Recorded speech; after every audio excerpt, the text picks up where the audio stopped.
Bible House Network.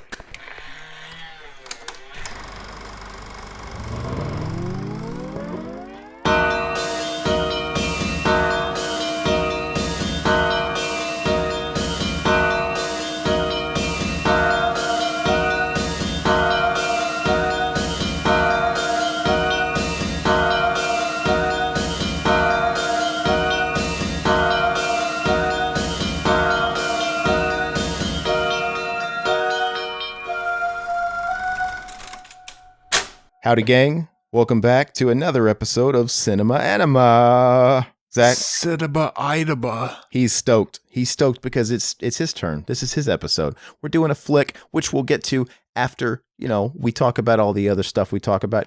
But this is his episode, and he's jonesing on it. My movies will put hair on your chest. You know what? And I'm excited to talk about it as well. But as you guys might know, Cinema Enema, I don't know how many episodes deep we are so far, if we're 5 or 6. We're not putting them out as consistently as, say, the regular BTM commentaries and things like that. So, hopefully they're still kind of like catching new people and kind of still finding its audience and becoming regular. And people are getting used to it being a staple. But regardless, basically that means we got to get used to a new format with this show if you guys are only accustomed to the other programs we do. But as usual, as with the last episode, we're going to talk about and shoot the shit on. We're going to do what we've been watching first, or we're going to do news? I can't remember. Do we have any method to that? I think we do what we've been watching first, yeah. I'm down. Zach, what you been watching, man? It's been probably, a good month or more, so it's kind of hard to remember, and I'm not good at jotting down shit as I watch it. I keep this shit on lockdown. I know exactly where I gotta start. I need to start doing that, man. Okay, so what have you been watching, man? I watched The Fifth Element. Finally. I did. I was surprised by how much I liked it. It's a fun movie. It's a fun flick, and to me, that's in the golden era of Bruce Willis, right? I don't know where that era is anymore, but back in the 90s, he was unstoppable, and it was all about. Wasn't there this? I guess we always have science fiction going on. There's movies coming out, but to me, 90s seemed like this total big resurgence of sci-fi movies, and they were making money, and they were really popular and stuff like that. So that's one of them. Chris Tucker, what'd you think about him, though? I want to suck his dick. Oh, yeah?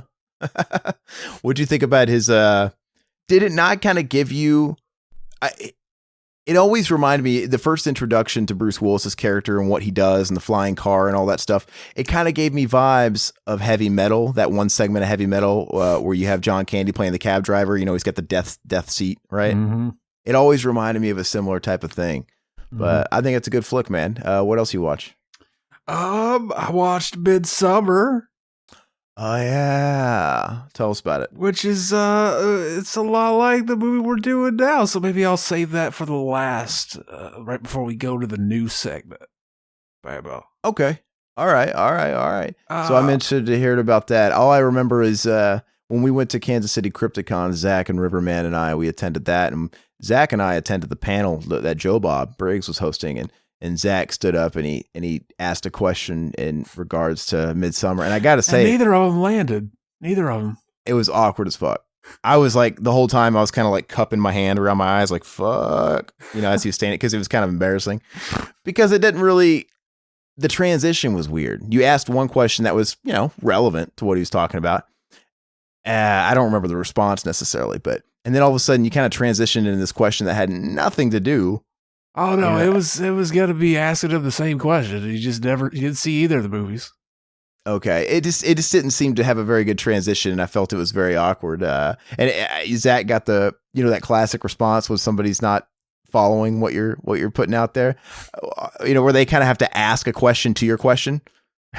Like, oh, are you asking this or what are you saying? But it was pretty funny. But anyway, I'm interested to hear what Zach says about that. One of those things happened where I was gonna fucking, I was like, I brought up Midsummer and I was like, yeah, I don't want to spoil it. And then I kind of looked around to gauge the room, like, oh, are they gonna be okay with it? Yeah. And they were all like, don't fucking spoil it. And I was like, oh fuck. That's what it was. And I think even Joe, the movie just fucking came out. Yeah, he's like, that came out like 2 days ago. You probably shouldn't spoil it. I don't know. I think you could have addressed that it had similarities to Wicker Man without spoiling it necessarily. I mean, it would almost be a spoiler in this day and age if somebody told me a new movie didn't align or take bases off another movie. Like, that would be fucking shocked. Like, that would be a spoiler. You know what I mean? Because every movie, you have to assume, is modeled off another flick. It's just the way it is. We've rehashed these ideas over and over and over and over and over and over again. Yeah. So anyway, what else? I watched Under the Silver Lake. Okay, what's that about? That motherfucker, he made, what's that movie he made? It Follows. It's that guy's new movie. Oh, the movie with what's his nuts, Andrew Garfield?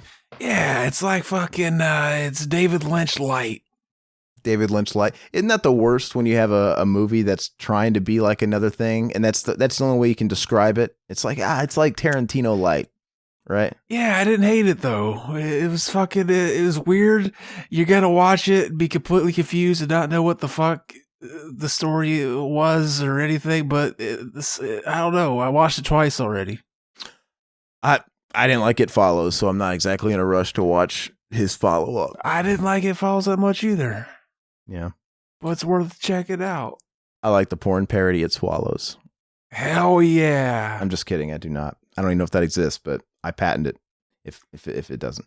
Did you have any other key things you've seen? I watched Whiplash finally. I've had that for a while to watch. It's so funny because I was actually just reading up on that movie again today. I've never watched it either. And I frequent a lot of websites that talk about the film writing process and film production process, and they're always referencing Whiplash like as examples of certain things, and it just always comes back to haunt me. But is it good? Does it deserve all the? Is it good? Okay, I like it. Yeah, I've seen that clip a million times where they're like, what does he say? Not my time, or not my. What does he say? That clip they always show. I'm not sure.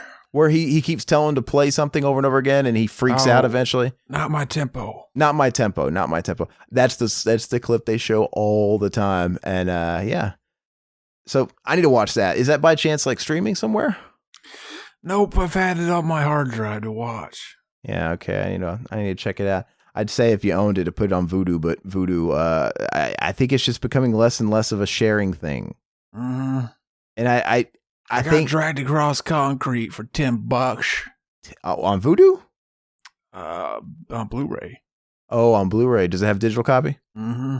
Did it share? I just put it in there today. I'll have to see, man. That'd be cool if it did. Because did you say you bought it and didn't share? No, I didn't. I don't have dragged. I rented it on Vudu and it didn't share. I'd never done that. That was the only movie I've ever rented on Vudu before for like that 24-hour period. Mm-hmm. And you guys said it didn't share, but yeah, it's becoming less and less of a sharing service. And I don't understand. And it's like they've quietly implemented this. There's never been like any announcement about it. It's just, it started off as, oh, hey man, that movie didn't share. Oh, weird. And then it became about like, well, I think certain companies aren't sharing anymore. And then now I just assume nothing's going to share. And honestly, I feel like movies have been purged from my account. I had movies on there before that aren't there anymore. Yeah, the Wicker Man, I put that movie in there and it didn't share. And funny, I started to watch it last night. I had to watch it on my phone because I had to do something. Wasn't at home.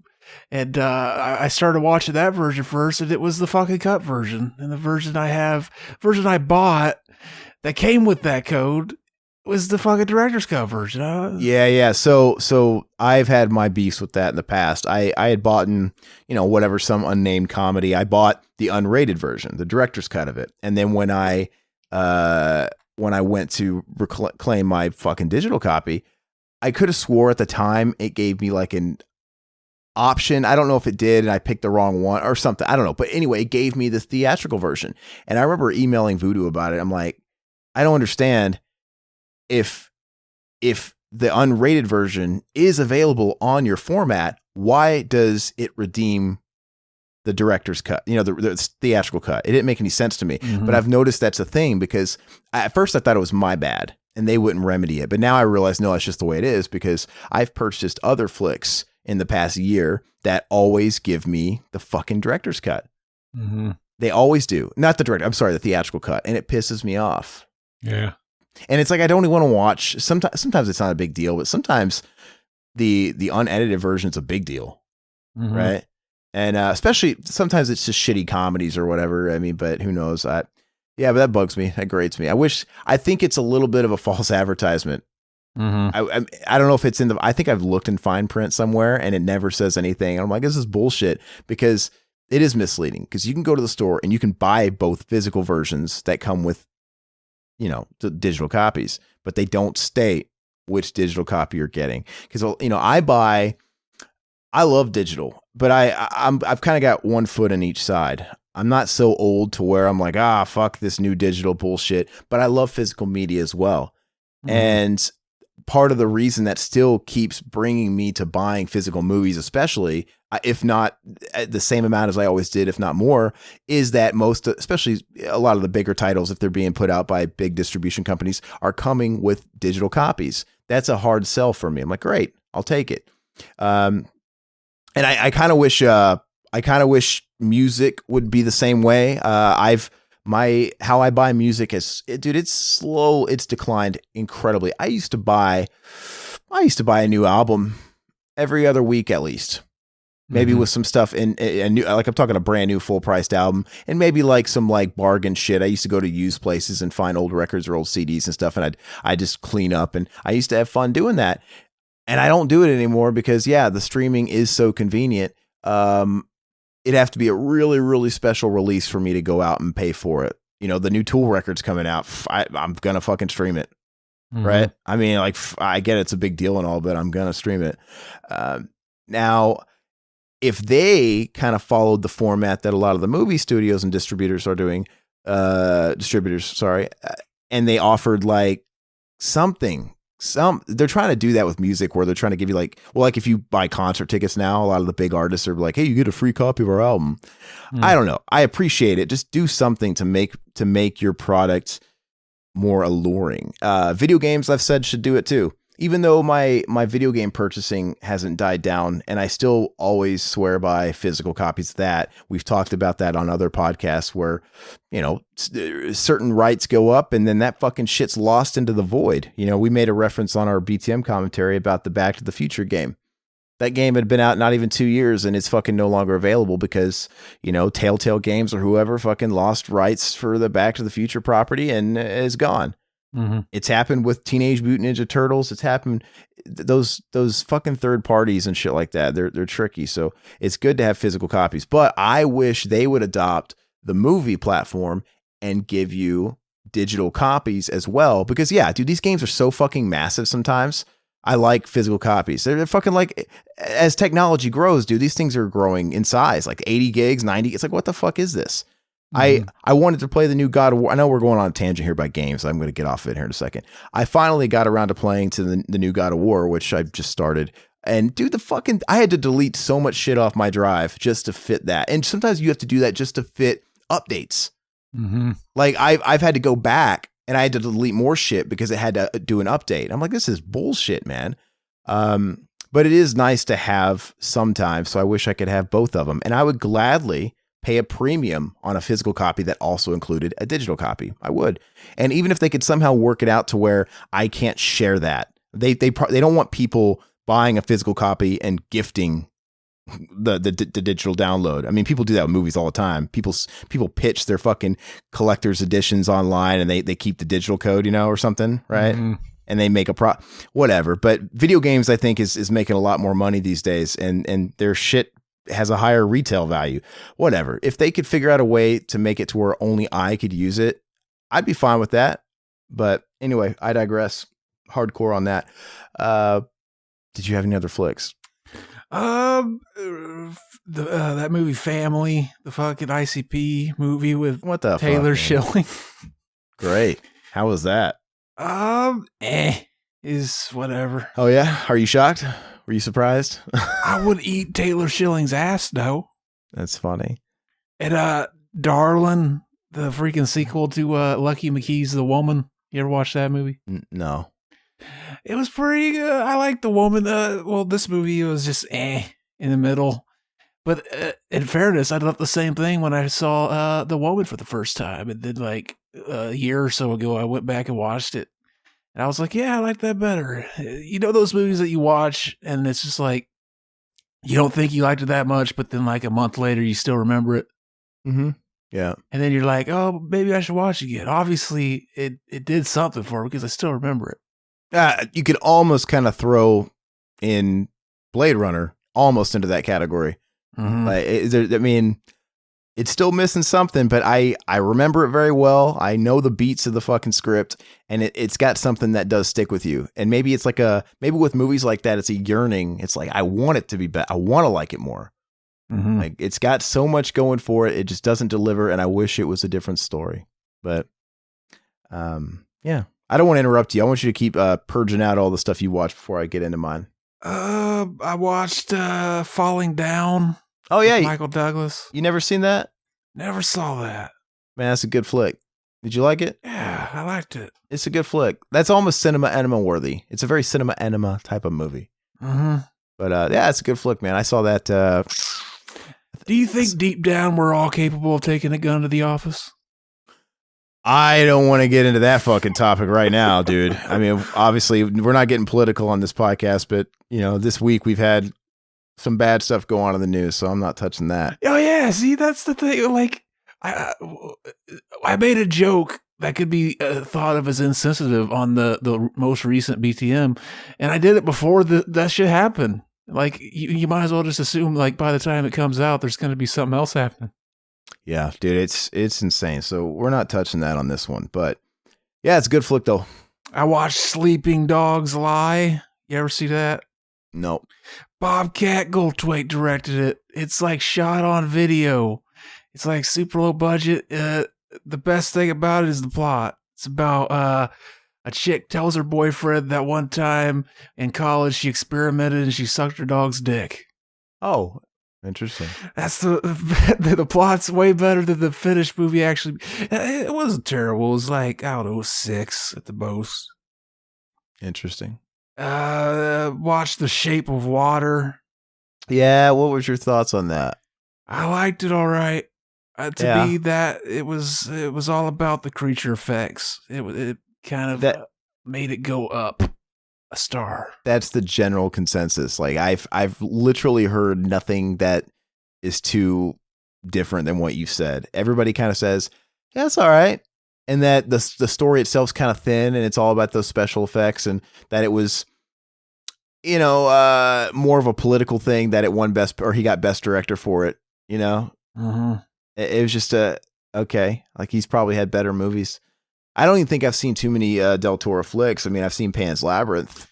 Yeah, I watched that like this year for the first time. I really liked that one. Yeah, Pan's Labyrinth's really, really good. The only flaw of that movie was how like there was a bunch of shitty CGI, like blood effects. Okay. I remember. Oh, and I'll touch on it as well when I get to my picks, because that just reminded me of movies I just saw that were Del Toro. But yeah. Oh, I watched Mad Max Fury Road finally. Still haven't watched it. I liked that. Okay. Yeah. Is it as good as everybody says? I'm not the guy to ask. I'm not a super big fan of action movies, but I even liked it. Okay, so I'll have to check it out. I thought about buying it. It's like $9. That's one of the things that's on my list, and I still have to see that Blade Runner sequel, like you said you liked a lot. So. I got that too and put that in Voodoo. I don't know if it's shared. When'd you put that in? Today? Like a couple days ago. Oh man, I hope it's shared, because I really want to watch it and it's not streaming anywhere. Mm-hmm. I really want to watch it. Actually, I can kind of check right now, actually. I'm curious. I watched Time Cop. Oh, have you never seen that? I've never seen it. It's not as good as it's kind of his claim to fame. It's the movie that, I know Bloodsport's like his classic. It kind of put him on the map, but Time Cop was his first commercial hit. They put him in a big budget Hollywood movie, and it kind of launched him into the mainstream. And I don't see why that's the flick to do it. I didn't hate it. No, I don't hate it either. It's just kind of okay. Yeah, 6. I gave it. The ending I liked, like the whole last section of the movie. It was his first flick, I think they say, to do 100 million, right? Mm. And it might have been his only one, but that's the one that after he did that, he landed the Street Fighter movie. It's like, oh my God, now he's super, because he was doing movies in the 90s, especially before that. I liked Hard Target. Yeah, that was, Hard Target, John Woo. That's was that not his first big one? Well, he was making movies, big movies, but like in studio movies for Universal and stuff. But that was his first one to crack 100 mil. Mm-hmm. So yeah, in the 90s, he did like Lionheart, Universal Soldier, shit like that. This all predated Time Cop. But after Time Cop came out, then he got Street Fighter, which at the time was, it's a big property, right? It's still a big property. And, for a movie like that, they want to attach star power to it. And they gave him the starring role, and he got his highest paycheck he had ever gotten for that movie.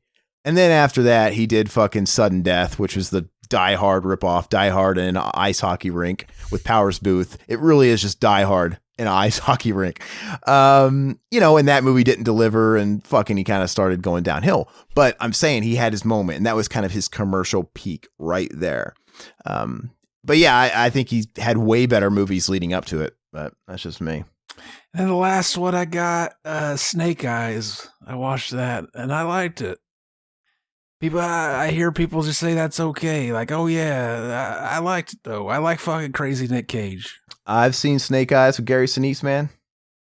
Doesn't Gary Sinise yet again play the twist bad guy? Yeah. Just like he did in Ransom. It's like, man, fuck. So I'm looking at our Vudu right now, and the only movies that have shared with me, because I actually... So in the last few weeks, I put all the Toy Story movies in there, and actually How to Train Your Dragons too. I didn't get those. Yeah. I mean, I've got shit tons of movies in here. I mean, I put Captain Marvel, I put The Mule with Clint Eastwood, The Doors, fucking the Alien 4K edition, tons of shit. Okay, but the only thing that has been added, which I'm surprised there is 3 titles that have been added, I'm shocked, is this movie called Just One of the Guys, right? That's a dog film, not on Blu-ray. You ever see that movie? No, I've not. I'll watch it. I'm sure you have. You probably just don't remember it. Okay, okay. Fuck it. It's like a comedy about a chick that dresses up as a dude. I know. It's just like She's the Man with Amanda Bynes. Right? Is that the plot of that movie? Dude, once again, this is a plot that's been done to death, right? I'm saying there's other, if this was the first one, there's been a million that have ripped it off. Even though it's essentially not unlike movies like Tootsie where you reverse the gender or whatever. No, I want to watch it. I'm totally down to watch this. And I hate it, man. I wish if they were only going to allow so many things to share and they put a cap on it, can they at least let me choose? Because if they at least let me choose, I would have picked the fucking Blade Runner movie, and I wouldn't have picked this next movie. Why did it share with me Duplex with Ben Stiller? Yeah, I got that one. They were doing like a sell, like pick or mix and match, pick like 3 movies for $5. That was one of them. Oh, really? Is it still going on? I don't know, maybe. They do it every once in a while. You got to let me know when you see these sales, man, because I'll chip in, Mm-hmm. Because I don't follow Voodoo hardcore as far as like what's going down as far as the promotions. And the last movie I got was Drugstore Cowboy. That was another one though. I never seen that one. And you haven't watched it yet? Mm-mm. Okay. So what was Just One of the Guys one of those two? No. Okay. Yeah, but that pisses me off, man. I kind of got my fucking dick tingled a little bit when you said Blade Runner was in there. So. I just today they had like 50% off or something on TV shows, and I got that Firefly show for like $9. Oh, let me see. Let me see what I got here. My Voodoo filters. Did I get it? I did not get it. Betas. But for some reason, I have Lego Ninjago Season 1, Episode 1 on here. Lego Ninjago? Just one episode. I'm glad I get this weird, obscure shit. I got that too. It must be Max dumb shit, man. All right. Anyway, so that is what it is. At least I have a couple flicks to watch. I'll have to keep this up so I can check if there's any other sales going on. Did you have any other thing you wanted to go over as far as films you watched, or is it my turn? That's all I've got. Oh, then we'll bring up Midsummer towards the end. Okay. So just because I'll forget about it, I didn't put it down in my notes. We were talking about Del Toro. I recently watched Hellboy 1 and 2. Never had seen them. I started watching the first one, and I didn't finish it yet. I need to. They're not bad. They're okay. They're not bad. So those were all right. But I had That was totally an afterthought. See, there's so many movies that I've watched that I guarantee you I just forget about because I need to start keeping track of this stuff a little better. Get a letterboxd account. Yeah, okay, I guess. That just seems like one more fucking thing to keep track of. It's a fun little social media thing. It shows you your friends and stuff you follow and their ratings on movies per dog. All right, I'll check it out. I'll try and get one and I'll add you, buddy. Oh, yeah. All right. So, and I'm also guilty of being an old man, and I tend to watch the movies I've already seen before, right? Mm-hmm. Like I've watched a million movies that I've already seen before in the last month, so I don't want to talk about those. I finally watched Sicario 1 and 2, both of those. I saw the first one. What'd you think? I don't remember much about it. I loved it. I thought it was really good. And then I watched the second one like the next day. I actually downloaded the Showtime Hulu extension app, right? Just so I could watch it because that's the only place it was. And I think the general consensus of those movies, if you look at stuff like shitty Rotten Tomatoes, the first Sicario is really high, like 90 something, right? Yeah. And then I think Sicario 2, Day of the Soldano, is like a lot lower. I think it had more mixed. I think it was better. It was better. It was a lot bleaker. And they got rid of Emily Blunt, the female character in it. She was probably my least favorite part of the first movie. She was fucking smoking them dank blunts. Yeah.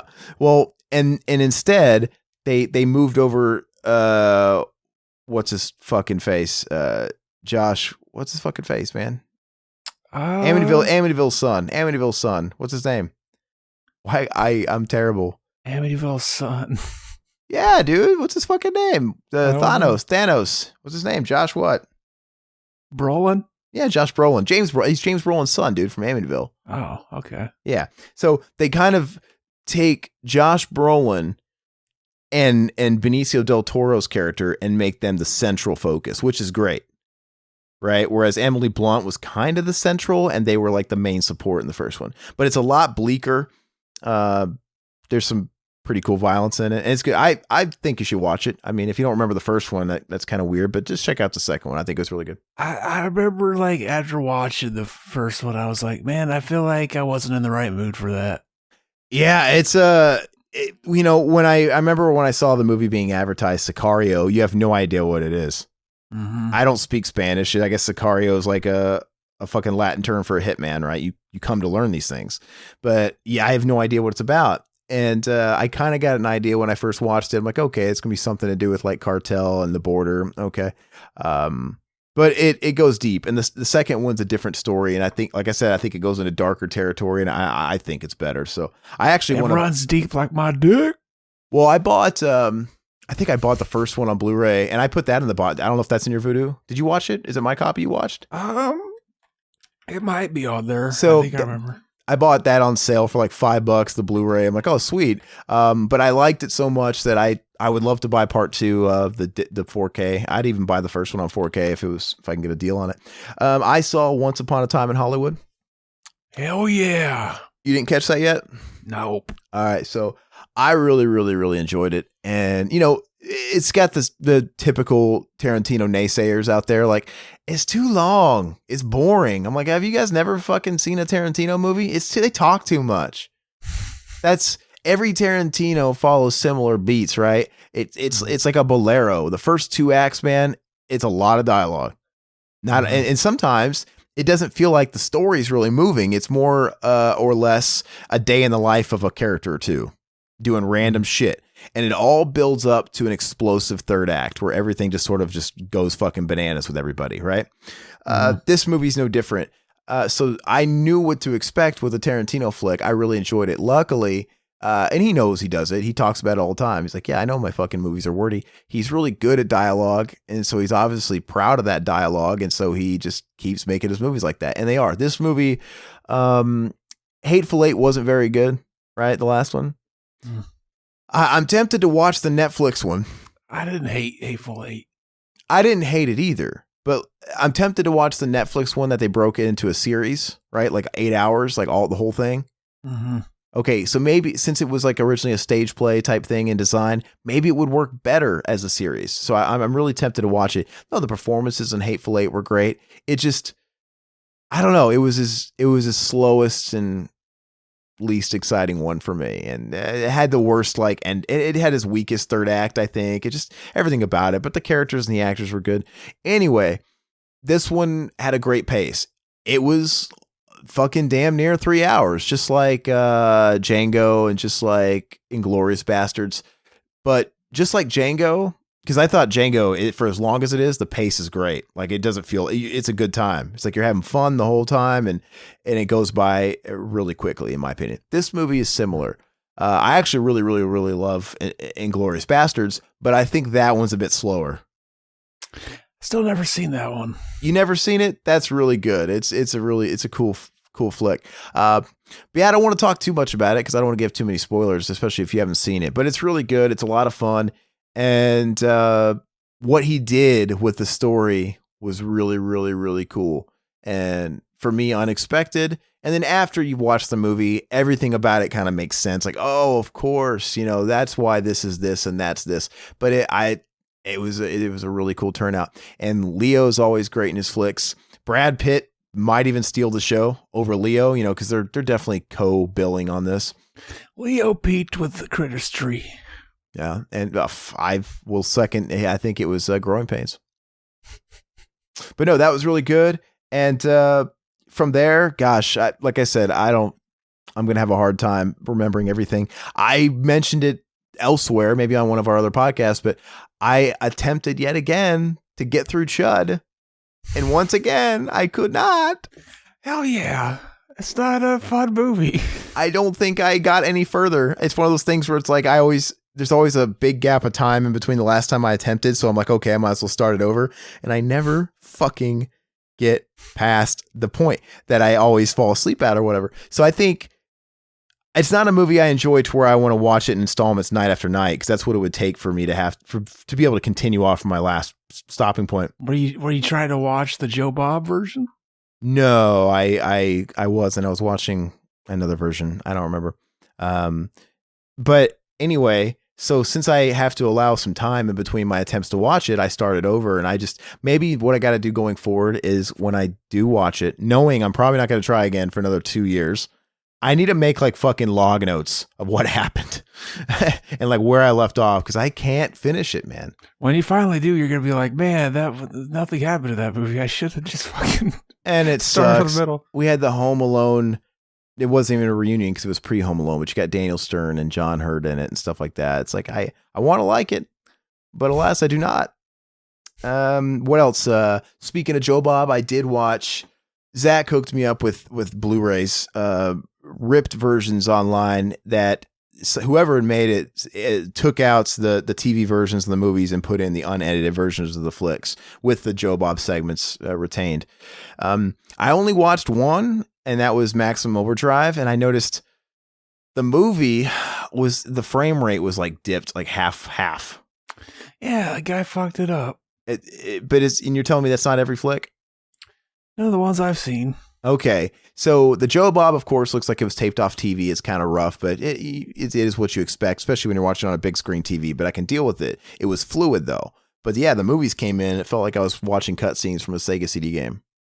Not unwatchable. I finished it, but I'm like, yeah. I haven't gone back to that Joe Bob Blu-ray well, though, because it's like that wasn't exactly super enjoyable. I hope they're different, so I'll have to go back. Otherwise, it's really neat, though. The setup's cool and all that stuff. I hope there's some more good stuff in there.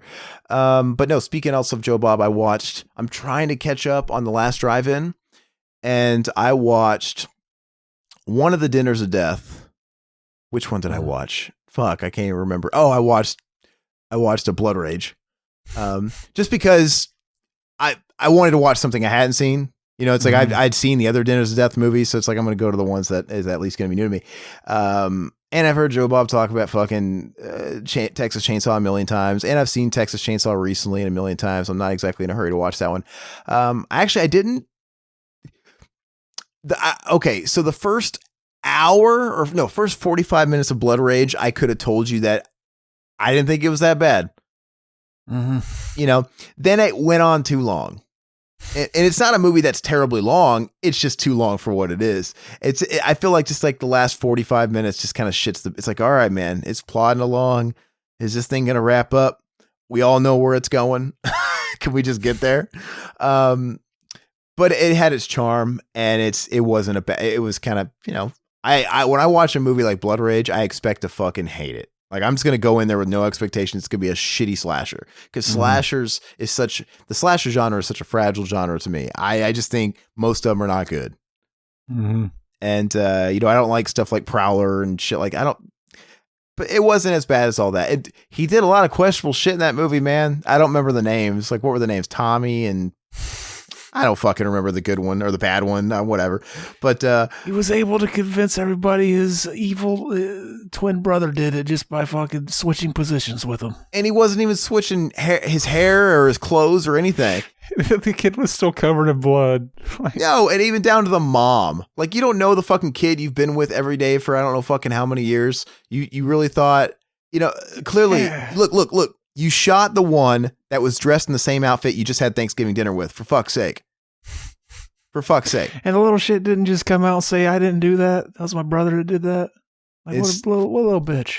And just some of the stuff in the script was very self-serving. Like, we watched this dude hack up people the whole movie, and then when he gets down to that final girl, he does like the fucking weakest, like slowest slice with his machete, whatever. See, stuff like that is kind of what makes fucking shitty slasher movies fun, though.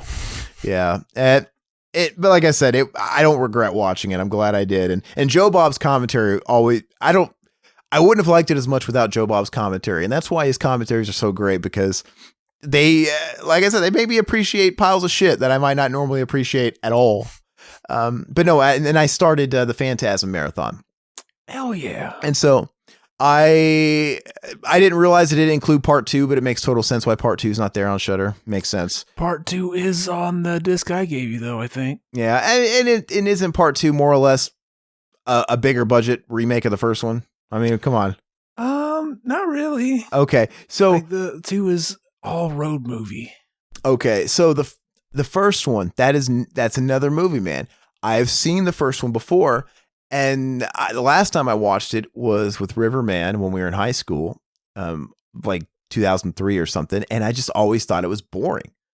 Mm-hmm. It was a movie that was tough to get through. I think the last time we watched it, we had to watch it in like 2 installments because we both fell asleep. And so I was excited to watch it with Joe Bob because I'm like, all right, maybe I'll appreciate it. There's always that hope with age and time. And it's still fucking boring. And it's just a fucking mess. I don't, and I'm not going to say anything that Joe Bob doesn't already address in the fucking commentary, right? He says all this shit that I'm thinking. He's like, the movie's all over the place. It's convoluted as shit. There's a million. How did he word it on this thing? He said, you could look at it 2 ways. It's either high art, that you just don't understand, or it's fucking a bunch of stoners that got a camera. Apparently the original cut of that movie was like 5 hours long. It's like they had all these I appreciate the absurdness of it all, but it was literally like, hey, let's take everything we can think of and throw it at the wall and see what sticks. Like, it's just, it is wacky. Like, I want to like it more than I do. And I think they had a lot of good starting points to ideas, but none of them really were fleshed out. You know what I mean? So I watched that one. And I still can't say I like it a whole lot. The score's great, even though it's kind of the same fucking little theme repeating over and over and over and over and over and over again. But they clearly knew they had something that was a bit of a shining point of the movie, so just keep driving it home. That fucking theme, though, was playing when it shouldn't have been playing. It's like always playing. It was very awkward. What else? I like the first one. Yeah, I want to like it. I think it could be better, but I just... It feels like an Italian movie. It does. Now, but I got about an hour into the movie. I know that means it's longer, but an hour into the actual movie of part 3, which I had never seen Phantasm past the first one ever. And I had heard from a lot of sources that they get a lot better starting with 2.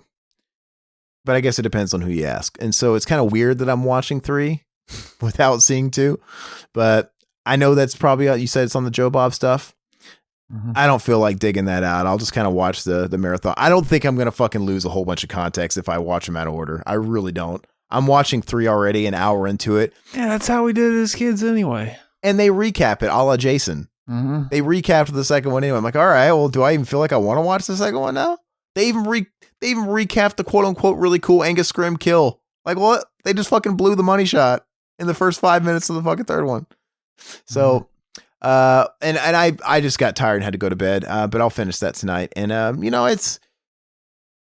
think it's got a better pace than the first one, but I still ain't crazy about it. Mm-hmm. I'm just not like, it's just too, everything about it's got too much mystique. Like there's just so much shit that's just, why is this? Why is that? Oh, in the third one, we got a little bit more money. So now we can show you the dwarf's face. The little scary looking fucking critter looking dudes. I mean, but whatever. I'll make it through. Which one is the best one? Am I watching the best one right now? Is that what I have to look forward to with the next two? Most people say 2's the best. Okay. Yeah. Well, it's fucked up that I can't watch it. Yeah, it is what it is. I mean, I'll probably get blasted for not liking them. That's really all I can think of right now as far as movies. Zach and I, we need to go hurry up and talk about the news because we're running a bit long-winded here. Now, we're going to get into the big ones. News bits. Zach, you can cut this out if you want. Do we take a break before the news or not? I can't remember. No, we don't. No. Okay. So on to the news. Halloween Kills and Halloween Ends. Yeah, what do you think of those titles? At first glance, they're goofy, but if they're trying to separate themselves from all the numbered sequels, it's fine. I really don't care, right? Because if they're just associating itself with the first Halloween, well, then the original Halloween, 1978, didn't have a numerical. It was just Halloween. Mm-hmm. And it's kind of confusing that the remake is also called Halloween, or sorry, the sequel is also called Halloween. But if I could just put that in my mind, how do we know the sequel? If they never would have called the sequel Halloween 2 and Halloween 3, they could have easily called it Halloween, Halloween Kills, Halloween Ends. I don't care anymore. I think it's kind of funny. They basically spoil what happens in the second one. He doesn't die. And maybe he does. And the third one is them dealing with the Thorn cult. You know what I mean? It's kind of weird. So they're going to do like an Avengers thing where it's like a part one, part two. They're going to be released a year apart. Right. You think he's gonna come out fucking, they're gonna take her to the hospital, he's gonna be in the hospital the whole time. How do you feel about that? Them kind of doing it like Avengers where you're gonna you're waiting for a movie is gonna be a part one. It's gonna be one half of a bigger movie when it comes to Halloween. How does that make you feel? Don't care. You don't care? I figured that every movie's gonna have another one anyway. Yeah, but as long as they don't do it like Land of the Dead, where like Land of the Dead, that was supposed to be a part one, and it literally feels like he filmed one movie and it got cut off halfway through. It didn't feel like a full fleshed out 3 acts to me. It's like, oh, okay. And next time we're going to go to Canada. Never happens. How much you want to bet for the third one they try to fucking bring John Carpenter back and that'll be the gimmick of Halloween Ends? I would not be against it. Mm-hmm. I don't think that's going to happen because I think that what's his nuts. They're basically just going to say, "Hey, John, you could just set in your you can set in your trailer, smoke weed, and play some Nintendo all you want. We'll just put your name on there. It'll be like the fucking Poltergeist thing." He plays PlayStation. He's a Sony guy. Oh yeah. But yeah, no. So what's his face? Green or whatever his name is. I think he's confirmed that he's doing it and. I've already talked about my thoughts on the first of his trilogy, but I don't think they're going to do any worse. I don't think they're going to shit the bed worse. I thought the movie was just kind of whatever. It was kind of middle of the road. Hopefully they do better. It is what it is. Hopefully it starts out with them explaining how fucking Michael grabbed a paramedic and forced him to wear his clothes, and that's who got locked in that fucking basement with the fire. That will be fucking hilarious, man. Next up, Jason in the Snow. Zach, talk about Jason in the Snow. I don't even know about it. I heard like just random things about it. So, yeah, I guess I haven't read a whole bunch on it, but basically, I think they're moving forward on a Jason sequel. And I thought they couldn't until the fucking whole thing was. Now, are they moving forward with it or are they ready to go and they're kind of waiting for a green light because of all that shit? Yeah, all the fucking legal shit. I don't know. I'm going to look it up really quick. So Jason in the Snow, though, what I know about it is that it's got an all-female cast, which for a slasher, I could care less. That's fine. That's whatever. Right. And some people are kind of politicizing that like, oh, my God, it's the movement and SJW and sexism. But come on, man, for a slasher, it was always kind of centered around females. You had a couple of dumb boyfriend bimbos in there, mambos. I mean, whatever. Hopefully it takes place at like a lesbian retreat and they're all fucking each other with strap-ons and shit. I'd come. Let me see. Well, sorry, I'm trying to. Jason, I'm trying I know McLaughlin is directing it, the guy that made Part 6. All right, so I got it pulled up right here. Jason Never Dies. Okay, so them obviously calling it Jason again. Is that something to do with the legal bullshit? That could be how they're getting away with it. It says here, Jason Never Dies scriptwriter Tom McLaughlin confirms Jason Voorhees will slash his way through an all-female cast. I'm going to read this. Let's see here. It's unclear if the script will ever see the light of day as a... okay. Well, then why is this even going around? Why? Okay, the headline literally says confirms Jason Voorhees will slash. Okay. Then it goes on to say, once you get past the headline, it's unclear if the script will ever see the light of day. So what the headline should say is Tom McLaughlin confirms Jason Voorhees will slash his way through an all-female cast on paper in his office.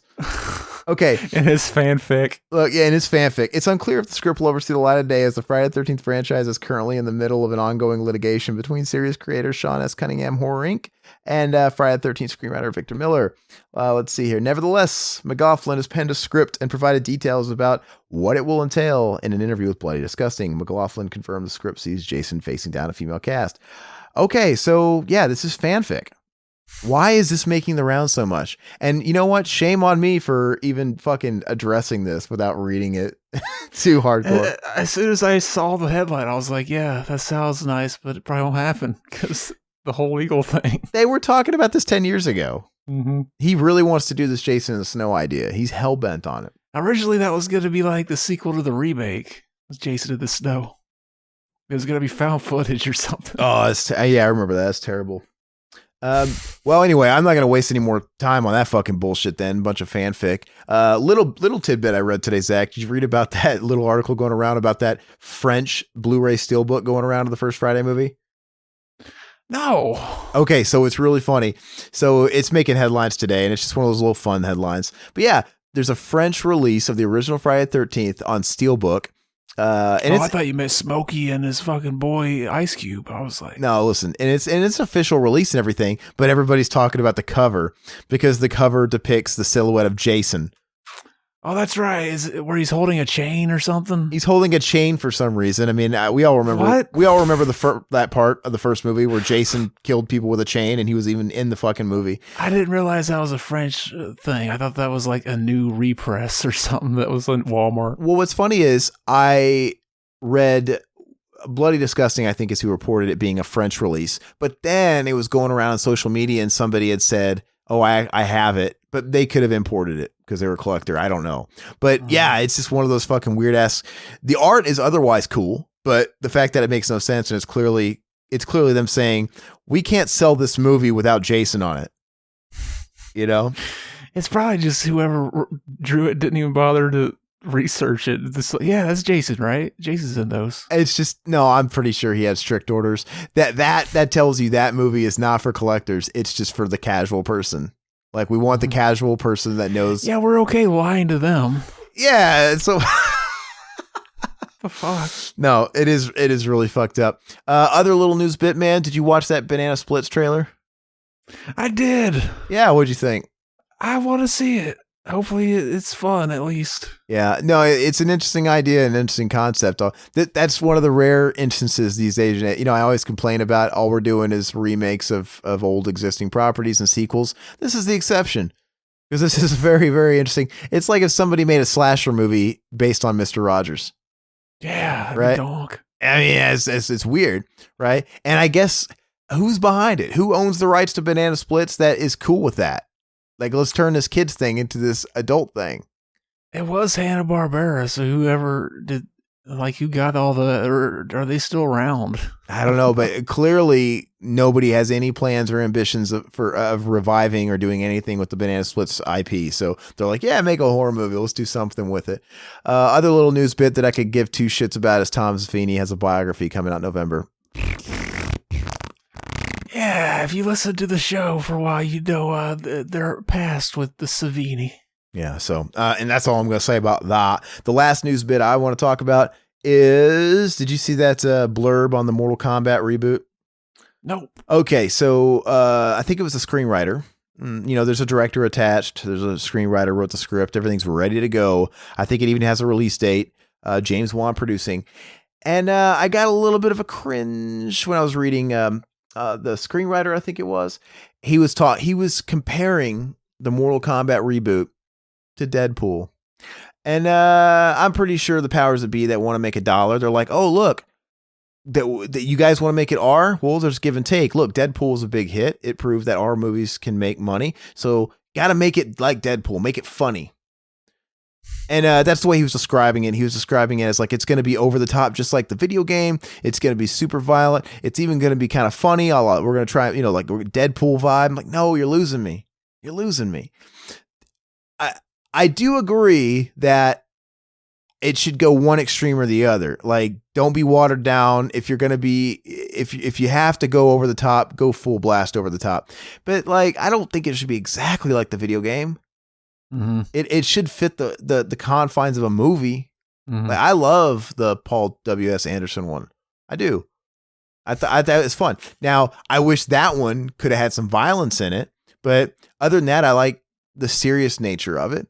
And it had just enough tongue in cheek. Johnny Cage has like comic relief lines and stuff like that. But if they absolutely bring all the silliness that's in the video games into the movie, and if it's really as absurd as a game, it's cool. But if we're watching a movie where Liu Kang roundhouses somebody and they explode like they were full of grenades, I'm not going to take that seriously. Like, I'm not going to take the story seriously. He turns into a dragon and bites him in half. I'm hoping that I'm taking too much out of the article and the quotes, and I'm hoping that it's a little bit more of a happy medium place. I just don't want it to be too much of a comic book. I don't want what they originally were going for. Remember, like years ago, like in 2012, when this movie was back on again, and they were going gritty. Remember when gritty was all the rage? Mm-hmm. Everybody was wanting to make stuff like The Dark Knight. That's where our idea for the Jax blowing his arms off cooking meth came from. Okay.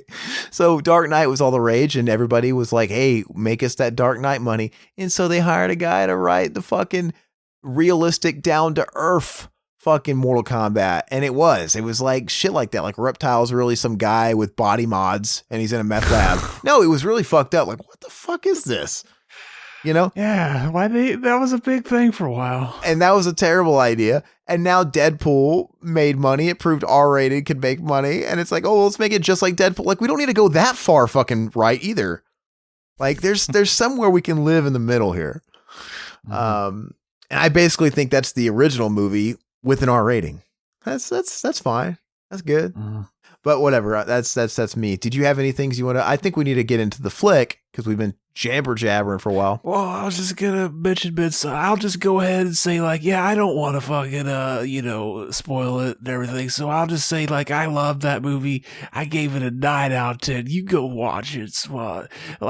Go into it whenever you're in the mood for like a slow burn type of Shining type of movie. It's not action packed and stuff like that. So yeah, check it out. Did your rating go up from when you initially saw it? I don't think you gave it a 9 before. It did go up, babe. Okay, so that's exactly what you were talking about earlier, where you sat on it for a little bit and you liked it more. Yeah, it's one of those movies that you gotta be thinking about it for a while after. All right, not a bad thing. So I'll check it out. And before we take a break, let me read a few questions from you guys, the listeners, on our Child's Play Cinema Enema. That's the one we released last. Gonna kick it off with Mendoza, the Omega. With our boy Mac, he was on there. Yeah, Mac was on that episode as well. Couldn't have a Child's Play anything without Mac. Adrian Mendoza says, it's good to hear from Mac on this episode of Cinema Enema. I'm surprised by the positive reviews from Aaron and Mac. I thought Child's Play 2019 would get pummeled by the three of you. The Master is an excellent film. Here is a great scene with Philip Seymour Hoffman, and he links us something to watch. So I'm looking forward to rewatching Child's Play, actually. And that'll be the ultimate test. It's a little easier to please with if you're a moderately entertaining movie, I think you get a little bit more out of the theater vibe. The ultimate test is, am I going to enjoy this a second time at home? A good example of this was like the Halloween remake, right? I thought it gets a little bit of a boost when you're in the theater, surrounded by a bunch of people that are anticipating it. And then when I came home to watch it, once I pre-ordered it, I'm like, yeah, I like this less. The remake of Evil Dead was like that for me. Yeah, I'd say that was. I didn't like Evil Dead tremendous a lot or anything like that in the theaters, but yeah, it was a little bit better. That's 100% a great comparison. But I will say this: I like Child's Play in the theater more than I liked Halloween in the theater. Mm-hmm. I had some more and I certainly liked it more in the Evil Dead. So I've got high hopes for that one. So thanks, Adrian, for the comment, man. We always appreciate your support. You mean the new Halloween, not the Halloween remake? I was talking about. Oh, that's what I meant. Oh, sorry, the sequel. Fuck yeah. That's what I'm talking about. The sequel, whatever. It's confusing, dude. They got a million movies called Halloween. Mm-hmm. So eventually, I'm gonna fuck it up. And then William Lowry, our boy William Lowry, he says, given how this has been a pretty meh summer for movies, aside from Marvel and John Wick 3, praise to Reeves, he says, I'm glad to see the Child's Play remake getting mostly positive to fine reviews, and that you guys, aside from Zach, enjoyed it. Also, props to Mac for being a good parent and letting his kids see an R-rated horror movie. Parenting at its finest. Yeah, but I mean, fuck yourself, man, because we all know R-rated movies and scary movies, they cause gun violence. Yeah, and they cause you to become a serial killer. You ever see Scream? Yeah, it's exactly what happens. No, you're on to the. You got it. You nailed it. You're right. I mean, it's all about parenting. Mac knows his kids. He's probably taught his kids very well what make believe is. They're not even scared of that stuff. So it's all about just knowing your children, knowing, and engaging what they know to believe to be make believe or real and how mature they are, and being there with them and seeing that stuff. I turned out fine, man. Well, the difference is I didn't see that stuff with my parents. I mean, they just kind of let us just do whatever the fuck we wanted to. Mm-hmm. But bottom line is I wasn't a fucking whack job, and I'm fine. I am a whack job, but I'm the exception. You've heard Zach's incest stories. Let's just and bestiality stories. We should just leave it without context. Incest and bestiality stories, and that's a good way for people to go dig in to see what we're talking about if they don't know. Uh-huh. But yeah. Zach, let's just say, I can honestly say Zach has incest and bestiality stories.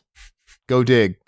And lastly, we're going to wrap it up with Feline Fatale, who I did confirm was a woman. I just wanted to be sure. I was treading, on some thin ice on the BTM show because I didn't want to assume. We live in a certain era where you can't assume just because it's a female avatar and just because it has a name like Feline Fatale. I didn't want to assume. Yeah, not only that, even when I was a kid, in fucking Yahoo chat rooms, I used to pretend to be a woman and then fucking talk about fucking people in the chat rooms. Yeah, you've told me that before, and after they fucking came, you'd be like, I'm a dude. Not just that, I'm an illegal jailbait dude. Dude, you're so fucked off, dude. Oh my gosh. But anyway, Feline Fatale, we're super grateful for all the comments that you leave, and we're lucky to have you as a listener. She says, my ranking of the series: number 1, Child's Play 2. Number 2, the original Child's Play. Number 3, Child's Play 3, and number 4 is the Child's Play 2019. The introduction of Tiffany ruined the franchise, in my opinion. Glenn/Glenda killed it. The Curse and Colt tried to go back to the good old days, but still missed the mark. We really needed to get Mac on and do a fucking Seed of Chucky commentary sometime. That's the last one, right? Yeah. So we should do that. We have to do it with him too. I don't really have a problem with your ranking. 1 and 2 are so close to me. They're so close to me, and I think they could change and alternate between the number 1 and 2 spot on a given day. I think 2 is more quotable, and the kills are more fun, but the first one is the first one, and it's the creepiest, technically by a hair. So, but the second one's got a really cool third act. So it really is back and forth. Child's Play 3, I don't like it. I've never been a huge fan. I mean, it's not a shitty movie. It's fine. It's totally watchable, but it's just, its biggest fucking downfall is that it follows 1 and 2. And it's I consider the first 3 a legit trilogy, and it's just the weakest of them. So I would say, I'm just going to say the first one, the second one, even though I could honestly say they're tied. And then probably this one, the newest one, probably number 3. And then I like Bride of Chucky more than 3. So I'll probably call that number 4. But then, yeah, after that, it's whatever. But anyway, thank you guys so much for your comments. Zach and I are going to take a little break after these messages and get to the meat of our fucking podcast. See ya. Welcome, fool. I believe in the life eternal, as promised to us by our Lord Jesus Christ. Captain Howie, West Highland Police. I am here to investigate the disappearance of Rowan Morrison. If she existed, we would know. You suspect foul play? I suspect murder.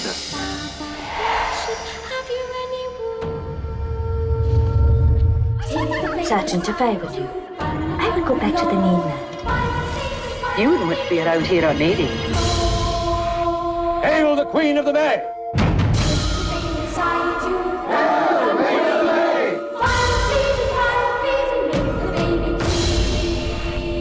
Pagan! Where is Rowan Morrison? Come. It is time to keep your appointment with the Wicker Man.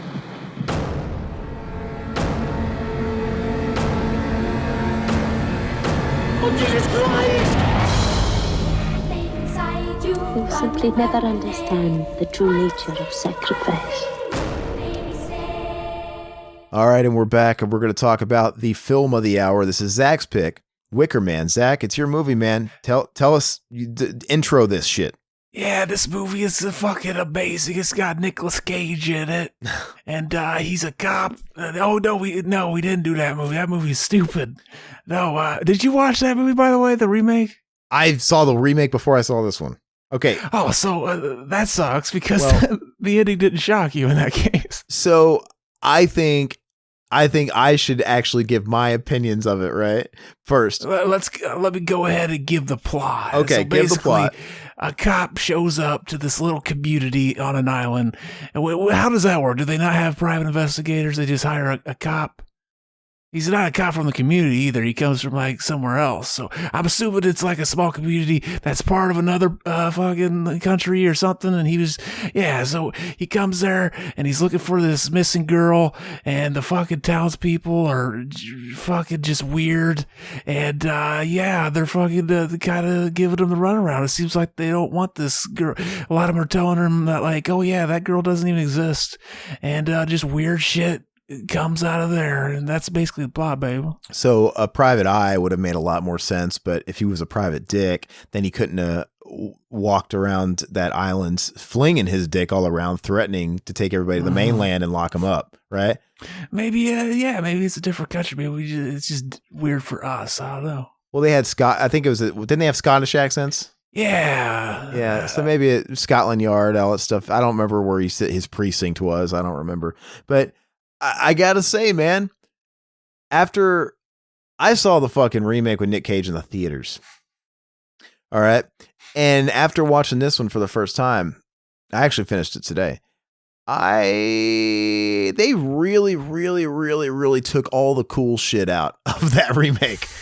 You know what I mean? It's just. This one had the cult vibe on fucking Max. It had the naked chicks walking around all over the place. It had the fucking remake had none of that. Yeah, they took out like one of the most defining things about the main character too, his like religion. The religion, yeah. So like the whole time it sets up a cool thing. Like, first of all, I'll let everybody know we watched the director's cut. There's a version that like, basically the version I like started watching last night whenever I was doing it on Vudu was slightly cut. It starts out with him already on the plane, but on the director's cut, there's a scene of him at church and stuff. And it sets up the whole thing. Weird in that version too. Like you don't even find out he's religious till like that scene where he's at the schoolyard, which is a good scene. But yeah, like, so we lost all that. Like, it sets up that, so it kind of plays it as if, which makes the ending even more shocking. It's like, oh yeah, this is kind of a morality tale. He's judging these people. He's kind of got culture shock, but the way it's set up, you think, yeah, they're kind of playing with it. And he's kind of being an a-hole. With their culture, but then like that makes it so that like the ending happens. It's like, holy shit, I didn't see that coming. It kind of flips it on its head. Well, and after, like I said, watching the remake, Nick Cage is so over the top to where all I remember is him, and I don't really remember the little pieces of the story. I remember the ending, I remember the beginning, but who was the Christopher Lee of the remake? Wasn't this is the way I remember the remake, and I could be totally wrong, but the way I was remembering the remake was it was all women. I've seen it once, and it was in the theater. And I could be totally wrong, but the way I was remembering the remake was it was all women, no men, and they had to sacrifice a guy. That sounds kind of familiar. Yeah, that could have been. And Nicolas Cage went there, and he was a man. It had none of the religious overtones, right? It was all about, they still had, to make a sacrifice or whatever, but I think it was, they have to sacrifice a man. That's what I remembered it as. So it was kind of refreshing to come into this one like, oh, it's different. That's the way I felt like this isn't the same. Now the ending was the same, but yeah. What did you think of the scene, like in the bar? What do they call the bar? I forgot. The Green Man. It is good. I mean, the whole thing, that they did a good job of making everything on that little island eerie. Well, I'm asking because that was the first musical number. What did you think when you realized, holy shit, this is like a musical or something? Well, no. So I did a double take because I was multitasking, and when I heard the guy fucking bust out into song, I was like, what the fuck? And then I realized, oh, it's just a bunch of bar assholes, singing. The landlord's daughter. For some reason, it was interesting. I like a lot of the music in this movie. Well, yeah, it kind of adds to the creepiness of it, especially like them all like doing the fucking Whoville fucking joining hands at the end when he's burning, and they're all singing their fucking song. Yeah, that's fucking creepy. That adds to it too, because like they're really open about sex. Like they're like the school scene. He walks in and she's teaching up like, oh yeah, what does that represent? She's like, that is simple. That is correct. It is the image of the penis, which is venerated in religions such as ours, as symbolizing the generative force in nature. Oh, can I help you? So yeah, he's like, why are you teaching the kids this? And it's like, he at one point he's like, you're teaching them the religion in the school? Why are you doing that? Do you not teach about Jesus? And it's like, it's another thing he judges them by, because it's like, because he sees them doing it just out in the open. There's that scene when he goes outside and they're screwing. And it's pretty dark. So I'm kind of looking over the plot to the Nick Cage one, and I think the only thing they really kept was a girl's missing, guy goes to the island, guy dies, right? So policeman Edward Malice, Nicolas Cage, receives news from his ex-fiancée, Willow Woodward, that her daughter, Rowan, is missing. Okay. He travels to the western United States, and not obviously United States, and takes a ferry to the coastal area where he gets a pilot to take him to an island off the coast. The island is led by Sister Summerisle. See, they flipped the gender, right? Which, by the way, is there a story behind it being a Summerisle production? I know that all the people in the movie were real people, and they were like part of a real little community, but they weren't really like pagan or anything. And I remember hearing like one of the actresses, like they were doing press for the movie, and they said something like, "Oh yeah, it was one of the bleakest places I've ever been," and like they had to do damage control because the people got really offended. Like, no, it was just, it was part of the publicity. We're just trying to sell the movie. So reading more into this plot, it says here that, let's see, they advise her that Rowan died or she'll burn to death. Let's see. When Edwards questions Willow about the grave, she reveals that Rowan is his daughter. On the day of the fertility rite, Edward frantically searches the village for Rowan, disguised in a bear suit. He joins the parade led by Sister Summerisle, which ends at the site of the festival. Rowan is tied to a large tree, yada, yada, yada. Let's see. The villagers attack Edward and overpower him, viciously breaking his legs with a mallet to prevent him. Yeah, they made it a little bit more brutal. And the beast. Like, they viciously breaking his legs with a mallet to prevent him from escaping and torturing him with live bees. The women carrying him to a giant Wicker Man and shut him inside. Rowan sets fire to the Wicker Man. So Rowan gets to do it in that movie. That's right. Herself. And Edward is sacrificed in his screams of giant blaze. So I'm not going to read the whole damn thing. I'm just kind of like skimming it. But yeah, it has some. Basically was the whole thing. Well, no. Dude, there's just like fucking 20 paragraphs in this plot. But I think it's essentially, there's something to do with him being a man. Like, I don't see anything about crops in here, and all that shit. It's something to do. Wait, hold on. There was something about the cross, because I remember that was a laugh that happened in the theater. He's like getting hauled to the Wicker Man. He says, "Killing me isn't going to bring your damn crops back." And that got a laugh for some reason. We talking about in the remake or this one? In the remake, yeah. Yeah, I don't know, but that one was shitty. This one was really good. I really liked it. Yeah, what'd you think of the atmosphere in the movie? The atmosphere was really good. It was really cool, and to me, this was a movie on a budget done right, because you can tell this movie didn't cost dick to make. Yeah, like the stranded the plane. At one point he finds out his plane's not working, so he can't leave, and then just all the weird fucking shots of the townspeople wearing the masks. So on the Mayday and shit. Now the plan, the big reveal at the end was that it was all orchestrated, coordinated, and stuff like that. The disappearance and stuff. So they weren't necessarily targeting him. They just wanted a living sacrifice. They just knew that one cop would come out. Mm-hmm. They just knew one officer would come out, and they could sit there and do all this stuff too. Well, no, was it just luck that he was also the Christian, the guy that was celibate and getting married, everything that fit in? Yeah, see that's one of those plot holes that you kind of notice if you think about too long. It's like how could they have guessed that he was going to be this perfect specimen for him and stuff like that? And then like all the tests they gave him, what would they have done if he would have just opened that door up and had sex with that chick?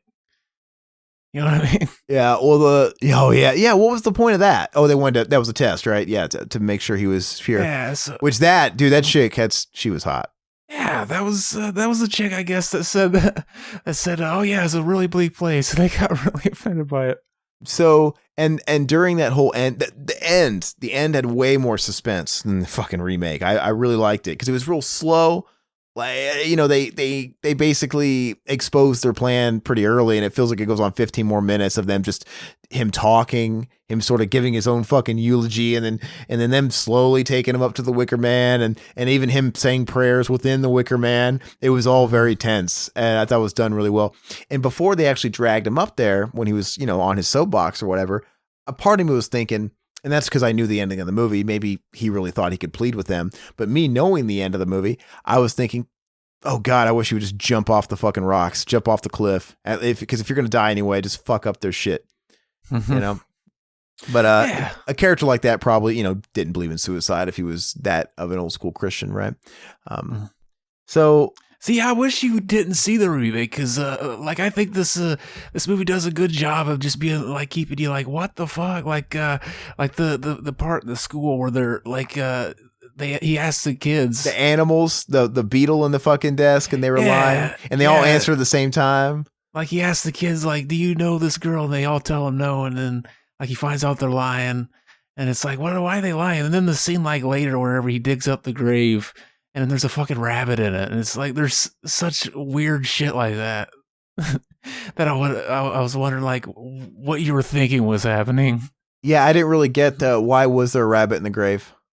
Yeah, well, whenever he brings it up, they just apply like, oh, well, we believe she's moved on and became part of the animals anyway. So that was all part of just the ruse. Yeah. Because they just knew he was going to look for the grave. They just knew he was going to find out, and he was going to want to dig her up. Maybe they didn't guess he would dig it up. Maybe that was part of. I don't know. And what was the deal with the ceremony with the head cutting off thing, where they didn't really cut the head off? Yeah, that was. That's part of just their Mayday little thing. Yeah, that was pretty That was a good scene though. I was like, oh man, you know, I was kind of. And that whole scene was funny, you know, him in the suit and stuff like that, and him being hesitant to participate. What was his reasoning, the officer's reasoning? What was he telling him at the end, that when he was trying to plead for his life, essentially, like, look, this isn't going to fucking help your crops. Your crops died because of etc. What was he saying? What was his explanation? I think he was just pulling stuff out of his ass. He said something at one point. I think at one point he said, no, it's because you're following false religion. You need to follow Jesus Christ. So then they would have worked. Christopher Lee stated that it was the first time they had a fucking harvest or their crops like that since his grandfather came to the island or whatever. So years and years and years and years. So prior to that, they were just sacrificing animals to the god, the sun god. And so this was the first time in the history that they were killing a person, and everybody was going along with it.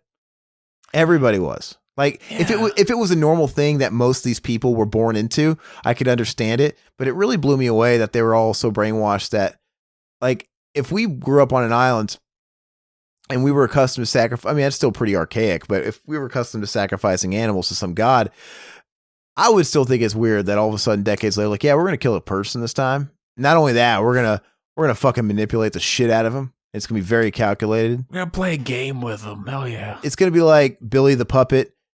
It's like very premeditated. Mm-hmm. And this is the kind of thing that would get us all lethal injectioned on the mainland. Like, are they above the law? What was their island basically? Were they sanctioned? What was their deal? Yeah, I don't think I ever picked up on that. That was the first time they've ever done it with a human. Yeah. Because you'd think, was it, well, I mean, it obviously is, right? He was talking about, it was the first time, right? That's what they insinuated. Oh, yeah. I must have just missed it this time. No, well, because at the end of the movie, he says, because when he was trying to reason with them, he said, Christopher Lee, this is the first time we yielded no results of the crops, or whatever, since my grandfather set foot on this land. You know, so he was saying basically decades and decades. He's like, so we figure, you know, he was essentially saying we always sacrifice animals, but an animal isn't enough. We need to sacrifice a human, and especially a human like him, right? Mm-hmm. To please the god, to bring. So yeah, it implied that this was the first time they were going full blown fucking murder. So you could probably just assume that, like, oh yeah, if he would have had sex with a girl, it still would have worked. It just wouldn't have worked as good. Like, he would have been as pure. He would have been like a steak you get on an all-you-eat buffet. You know, for the money, it's all right. It's still meat, but as it happened, he was pure, and he didn't succumb to the temptations of that weird cult nympho. He was now an Omaha steak. Oh yeah. He was fucking top shelf shit. It's like a pizza. Like, when a pizza's good, it's really fucking good, and when a pizza's bad, it's still pretty fucking good. Yeah. So as it is, since he didn't succumb to the temptations of the succubus woman, he was a name brand Hot Pocket. But had he succumbed and he fucking got his stinger wet with a little honey, he would have been a Tony's brand pocket. Bootleg pockets. I gotcha. I think they get what we're saying. They would have used them no matter what. I have a feeling too. Like, I did find myself asking, like, what if he did pull that number and decided to just jump off the cliff before they actually had their hands on him? Would they have been like, well, it'll have to do? Or would they have been like, okay, we got to kill someone else? Like, who? They just throw the girl in there. Okay, well, fuck you. The B plan. So, and I might have missed this too. I'm sorry. They must have explained it. So Rowan, she obviously belonged to that island, and I guess she was the daughter of, I guess it seemed like she was the daughter of that one chick that was running that one little store that, I don't know. But what was the whole case? Did she ever live on the mainland, or was that all part of the ruse too? I think she was part of it. Yeah. Or were they saying, look, this child lives on our island and she came up missing? Mm-hmm, like, yeah. Okay. So everything was all false, and all right. Well, the movie was great. I really liked it, and I'd like to watch it again when I'm 100% focused, and not doing a million things at once. And it has a Blu-ray release? Yep. Is it how good could that look? I mean, the movie was in the early 70s, and it kind of looks like it was made in the early 60s. It is one of those movies where you could see that, like, the footage that was kind of cut out and reinserted kind of is a little dip in quality. Yeah. Did you notice that while watching it? Yeah, I did. Now, is there any main talking points or overtones that you need to go over before we kind of start talking about ratings and stuff? I could mention that it has a sequel, The Wicker Tree, that came out, like, I don't know, 5 years ago. What? I was looking forward to it. It's the original director came back, and I was looking forward to it, and I was just kind of like, with it. Like, I remember for, through the whole production, it was called Cowboys for Christ, and it's about, like, a bluegrass country Christian band that kind of comes through, and kind of the same. I don't remember much about it. Actually, Midsummer is a better sequel than that movie was. Well, I mean, and that just proves my point, too, that these people that were attached to classic movies, it's all about lightning striking and it being a perfect storm of everybody that was involved and being a product of the time it was made. And just because the director returns to make a sequel doesn't mean he's going to yield the same results. You know, I always use Ridley Scott as an example with the Alien shit. If that movie's the way it is, you say it is, then that's another example of it. Like The Wicker Man's a moment in time. I wouldn't dare remake it. I wouldn't dare try to fucking make a sequel decades later, but you know. Yeah, there was a pretty funny idea for a sequel like a year or two after it was made. I was reading about in the trivia. It was pretty ridiculous. I can look for it if you want me to. Well, I mean, if you want to, do you want me to give? You said it's one of your favorite movies, right? Like, how do you rank this? You said it's one of your all times. Yeah. I would give this a 10 out of 10, baby. Oh, perfect. That's crazy. Perfect score? You never give out perfect scores. Yeah, I grade movies on how much I enjoy them, and there's a couple movies that are fucking terrible. I'd give Troll 2 a 10 out of 10 just because I really love that movie. Okay, all right. So, how old were you when you first saw The Wicker Man? It wasn't long before the remake came out, actually. Oh, really? Okay. Did you watch it in preparation for the remake? No, it was one of those things I just happened to have watched it like a year or two before, and I didn't even know they were making a remake. All right. So the remake came out in 2006. So you were pretty young. Mm-hmm. So you probably watched it a good 14 years ago or something like that. Yeah. Okay. So yeah, I mean, movies that we've lived with a long time tend to have a certain impact on us. I don't know. I go back and I listen to the same records and I watch the same movies because look, we have Spotify. We've had that new Tool album. I know I mentioned earlier that's going to come out.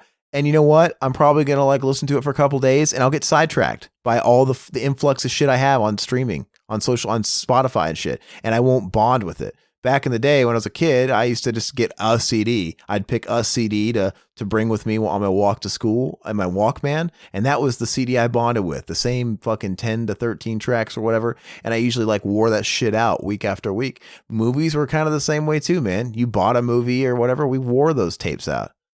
Mm-hmm. We wore them out. And now the Netflix generation is the same, man. There's so much shit to watch and it's not just Netflix anymore. I mean, we got so many different streaming services. And I find myself watching movies that I've been meaning to get to, and my attention span isn't quite what it should be. So, yeah, I don't know. It is what it is. But how would I rank it? I'd say it's a solid 8 out of 10. And I don't really know why. I can't really say anything bad about it. I don't know why I'm giving it 8 out of 10. I guess I'm kind of going off the enjoyment factor too. I enjoyed it, but just leaving a little bit of headroom there. I'm just kind of comparing it to movies that I think are absolutely perfect.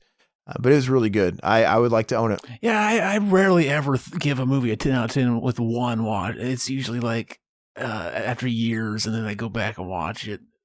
One of those. I think the first time I watched it, I'd probably be at something like that too. What do you honestly give the Nick Cage one? I don't even remember. I have to watch it again. Well, you got to remember it. We wanted to sit there and do a pairing. We wanted to do the Nick Cage movie as a commentary. We can. We just got to schedule that commentary to coincide with this week that this comes out. It should be just fine because we're trying to wrap up with BTM. The commentaries, we're wrapping up a Marty McFly month or a Michael J. Fox month. We're about, as of this recording, we're about to post Back to the Future Part 2. Back to the Future Part 1 already went up last week. And then we're going to do Back to the Future Part 3. And then I guess we're going to end the month with Teen Wolf. And then we're going to start another themed month. But I'd say in break in between that, we need to do the Wicker Man Nick Cage. So I think it should time out pretty perfectly, right? I remember that chick, Lily, whatever. Sobieski. Lily Sobieski. Yeah, she was. And it doesn't show her tits. So yeah, no, I think it'll work out just fine because as of this recording, in a couple of days, we're going to do Back to the Future 3.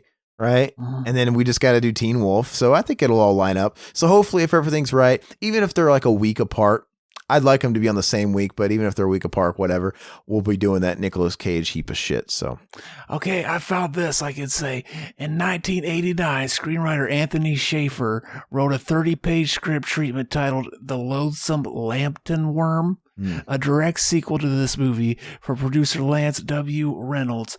It would have been more fantastical in subject matter than this movie and relied more heavily on visual effects. And this continuation of the story, which begins immediately after the ending of this movie, this is lame right here. Sergeant Neil Howie is rescued from the burning Wicker Man by a group of police officers from the mainland. Howie sets out to bring Lord Summerisle and his pagan followers to justice, but becomes embroiled in a series of challenges which pit the old gods against the old Christian faith. The script culminates in a climactic battle between Howie and a fire-breathing dragon. The title, Lambton Worm, and the dragon is the fucking Lambton in the title, Lambton Worm. And it ends with a suicidal Howie plunging to his death into a cliff while tied to two large eagles. And the director of this movie, the original, was never asked to do that movie. And in an interview, he once said that it never happened probably because nobody liked the fucking script. It sounds terrible. That sounds like a last-ditch effort when Stephen King's trying to pitch a bad book idea, right? Like he's just throwing everything he can at him. He said, yeah, the worst part is, like, to make it start with him surviving would have completely ruined the point of the movie. Yeah, that's bullshit. No, most movies don't need a sequel. They don't. It's certain types of flicks that get franchises and stuff, and this ain't one of them. So it's a shame it got a remake, but you guys will all benefit because we get to do the remake for BTM, so that's coming up. So I think that's where we should wrap it up. I liked it a lot. Actually, Zach hasn't disappointed me. Everything he's picked so far, because we actually had some off the beaten path ones. We had to do Pet Sematary because we saw that in theaters. But as far as the ones that we're picking, isn't this your second one next to Happiness? Mm-hmm. Yeah, they're both worth watching. Happiness, I don't know if I'm going to revisit, but they're very interesting talking. You cross these off your list, baby. You know, off your letterbox list when you make it. Yeah. And I had the Blade Runner, and then now it's up to me. Oh, I had also Clean and Sober. So, yep. And so I get to pick the next one, and I haven't decided yet. I'm gonna do some homework on this, and we'll let you guys know as soon as we get that decision. You can't shit or get off the pot. You always got to simmer there for a little bit. Yeah, I have some good ideas. But that's it. In the meantime, if you guys are, however you guys are watching this, if you guys are on podcast services or YouTube, make sure you guys are checking us out on each one of those. I mean, if you're on YouTube, like and subscribe, hit the notification bell, share us with everybody you know, your pastor, your priest, your cult, whatever. And if you guys are on YouTube, that's awesome. But no, it can be more convenient on the go if you guys check us out on podcast services. We're everywhere. iTunes, Apple Podcasts, Spotify, Google Play, Stitcher. Go over there, at least leave us a 5-star rating or some feedback, a nice sentence or two. And that'll help us out a lot. And if you want to support the channel, we got merch. We got a Teespring. We put all the links and shit that you need to either go find us elsewhere or get the t-shirts or whatever. They're always below YouTube videos. Picking up a shirt. We got Cinema Enema shirts. We got a few prints of those. We got BTM shirts. We got just Revival House. It's a network shirts. We got Mac and Zach Save the World shirts. So check us out. Those are all really nifty. And we also got Cinema Enema shirts now. I said that first. Oh, and stickers. And stickers. And yeah, so that stuff's cool. And if you can't do anything like buying a t-shirt or all that jazz, it's not even necessary. We're just happy to have your listenership. You guys clicking on the videos or downloading the podcast, it's more than any of us could ever ask for, and we're blessed and privileged to call you guys not just supporters, but friends. Anyway, we'll see you guys next time, hopefully sooner than later with another Cinema Enema. And we're always looking for feedback on these because, like I said, they're still kind of the runt of the litter. It's the new child in the family. We're doing them about once a month, and Zach and I are alternating on picks. But we're always looking for people to throw out suggestions, and we'll definitely consider those as well. Make sure you guys are listening to the other shows. Like I said, we got Back to the Future month going on, and Marty McFly month. Michael J. Fox month, he'll always be Marty McFly to me. So make sure you guys are chiming into those and letting us know what you think and throwing out the recommendations for what you want to hear as far as the commentaries. Mac and Zach Save the World. You guys just did a new episode of that. What's that one up? What is it? The Ghoulies, baby. Ghoulies, the original Ghoulies. Okay. Before it got too fun, right? Mm-hmm. Okay. So Ghoulies, I think there's a recent episode of the Hard to Kill podcast. John James does that with a couple of his cronies. Coming down the pipe, I got a new deep end I want to do. It's a really cool one with Bat 32. Hopefully it still happens from the Exploited Cinema podcast, which you can find Exploited Cinema. That's another new episode that's up. There's the Exploited Cinema Reunion, episode number 69, featuring Zach. Hell yeah. And so anyway, I got a great idea, great concept. He wants to do it. It's all about just finding time. So hopefully I can buckle down and do that in the next couple of weeks. So we got a whole plethora of content coming your way. Other than that, thank you guys. We'll catch you guys next time. You're awesome. Zach, you're awesome. Hell yeah. Bye-bye, puppets. Oh, and bonus fun fact, Christopher Lee actually did this movie for free. And he, like, towards the end of his life, he said this is his favorite project he's ever worked on. Wow. Really? Burdock.